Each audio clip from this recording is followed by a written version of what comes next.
تو یہ کیا ہے؟ طنزیہ اور مزاحیہ انداز میں کسی معاشرتی برائی کو پیش کرنا، اس کو ہم کہتے ہیں تربیہ ڈرامہ، یا جس کا انجام خوشی پر ہو اس کو ہم تربیہ ڈرامہ کہتے ہیں۔ میلو ڈرامہ یہ ڈرامے کی ایک قدیم صورت ہے۔ یہ وہ ڈرامہ ہوتا ہے جس میں شاعری اور موسیقی یا گیتوں کا عمل دخل زیادہ ہوتا ہے۔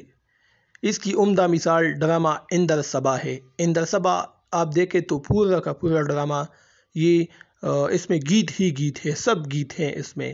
تو وہ ڈرامہ جس میں بہت زیادہ گیت ہوتے ہیں اس کو ہم میلو ڈرامہ کہتے ہیں۔ یہ ڈرامے کی پرانی قسمیں ہیں۔ اس کے علاوہ اوپیرا ایک منظوم ڈرامہ ہوتا ہے۔ منظوم ڈرامہ یعنی شاعری کی شکل میں ہوتا ہے۔ یہ بھی ڈرامے کی ایک قدیم شکل ہے۔ یہ المیہ بھی ہو سکتا ہے اور تربیہ بھی ہوتا ہے، یعنی یہ دردناک اور غمناک حادثات پر بھی مشتمل ہو سکتا ہے، یا اس کے علاوہ کامیڈی مزاح پر بھی مشتمل ہو سکتا ہے۔ اس میں تمام کردار ایک دوسرے کے ساتھ شعروں میں گفتگو کرتے ہیں، یعنی ایک دوسرے کو شعر میں جواب دیتے ہیں۔ تو یہ اوپیرا ڈرامہ تھا۔ اب ڈرامے کے اجزائے ترکیبی کو پڑھتے ہیں۔ اجزائے ترکیبی کا مطلب ہے کہ ڈرامہ کن کن چیزوں سے بنا ہے، تو اس کو فنی عناصر بھی ہم کہہ سکتے ہیں۔ تو ارسطو نے ڈرامے کے 6 فنی عناصر بیان کیے ہیں۔ وہ کہتے ہیں کہ ڈرامہ ان چیزوں سے بنتا ہے۔ Number 1 plot. ڈرامے میں پلاٹ ایک اہم عنصر ہے۔ مختلف واقعات کے درمیان فطری تسلسل کو پلاٹ کہتے ہیں، یعنی مختلف واقعات کے درمیان ربط کو لنک کو اس کو پلاٹ کہتے ہیں۔ پلاٹ پر میں نے ایک ویڈیو بنائی تھی، آپ پلے لسٹ میں جائیں، وہاں دیکھیں، اردو ادبی اصطلاحات میں، وہاں پر میں نے مثالیں بھی بہت خوبصورت دی ہے، تو آپ اس کو دیکھ سکتے ہیں۔ تو مختلف واقعات کے درمیان فطری تسلسل کو پلاٹ کہتے ہیں۔ ڈرامے میں پلاٹ کو بنیادی اہمیت حاصل ہے۔ اس کے بغیر ڈرامے کا حسن مجروح ہو جاتا ہے، یعنی ڈرامے کی خوبصورتی میں کمی آ جاتی ہے جب اس میں پلاٹ نہ ہو۔ دوسرا ہے کردار۔ کردار ڈرامے کا اہم جز ہوتا ہے، کیونکہ کردار ہی کی بدولت کسی واقعے یا کہانی کو ناظرین کے سامنے، ویورز کے سامنے اسٹیج پر پیش کی جاتی ہے۔ یہ تو ہر شخص کو پتہ ہے کہ کسی واقعے کو اسٹیج پر اداکار ہی پیش کرتے ہیں، جس کو ہم کردار کہتے ہیں۔ تو اگر یہ کردار نہ ہو تو پھر ہم یہ تصور بھی نہیں کر سکتے۔ کردار 2 طرح کے ہوتے ہیں، سپاٹ کردار اور راؤنڈ کردار۔ وہ کردار جو آغاز سے اختتام تک ایک ہی طرح کے رہتے ہیں سپاٹ کردار کہلاتے ہیں۔ مثال کے طور پر فسانہ آزاد کا ہوجی ابتدا سے لے کر ناول کے ابتدا سے آخر تک بس مزاحیہ کردار ہے۔ تو یہ کیا ہے؟ سپاٹ کردار ہے، بس صرف مزاحیہ ہے، باقی سنجیدگی اور دوسرے انسان کے جو جذبات ہوتے ہیں، مختلف قسم کے واقعات اس پر آتے ہیں، وہ چیز اس میں نہیں ہے، بس اول سے لے کر آخر تک ایک ہی طرح کا کردار ہے۔ تو اس کو ہم پھر سپاٹ کردار کہتے ہیں۔ جبکہ وہ کردار جو وقت کے ساتھ ساتھ بدلتا رہتا ہے، اس میں ارتقاء آتا ہے، اس کو ہم راؤنڈ کردار کہتے ہیں۔ مثال کے طور پر امراؤ جان ادا کی جو ہیروئن ہے امیرن، امراؤ جان ادا جو ہے وہ دیکھے، وہ راؤنڈ کردار ہے۔ بچپن اس نے گزارا، وہاں پر پھر ایک طوائف یہ بن گئی، پھر اس نے وہ پیشہ چھوڑا، واپس آئی، پھر شعر و شاعری کرنے لگی۔ تو یہ کیا ہے؟ یہ راؤنڈ کردار ہے، حالات کے ساتھ یہ کردار بدلتا رہتا ہے۔ اچھا، مکالمے کا جو تیسرا جز ہے وہ ہے ڈرامے کا جو تیسرا جز ہے وہ مکالمہ ہے۔ کرداروں کے درمیان ہونے والی گفتگو کو مکالمہ کہا جاتا ہے۔ مکالمہ بھی ڈرامے کا ایک اہم جز ہوتا ہے۔ تمام کردار اپنی فطرت کے مطابق مکالمے ادا کر کے ڈرامے کو اختتام تک پہنچاتے ہیں۔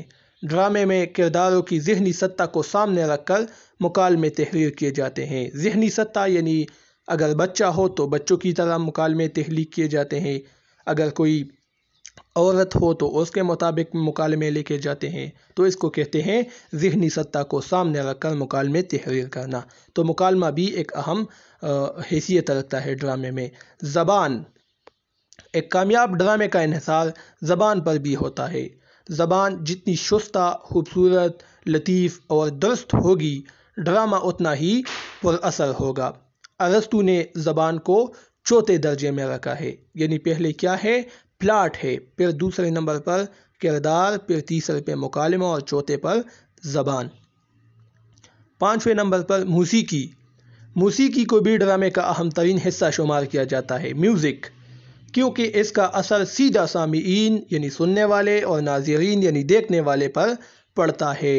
موسیقی کی بدولت ڈرامے میں خوشی اور غم کا اظہار ہوتا ہے۔